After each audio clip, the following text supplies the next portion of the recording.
شهدت مدينة القنيطرة مؤخرا حادثة أثارت جدلا واسعا، حيث تم توقيف سياسي بارز في إقليم سيدي قاسم على خلفية تورطه في قضية أخلاقية.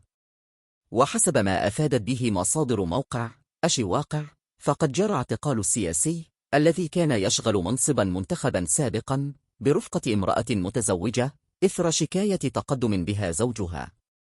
المصادر ذاتها أشارت إلى أن السياسي المعني ينتمي لعائلة نافذة كانت تسير إحدى الجماعات القروية في الإقليم لفترة طويلة.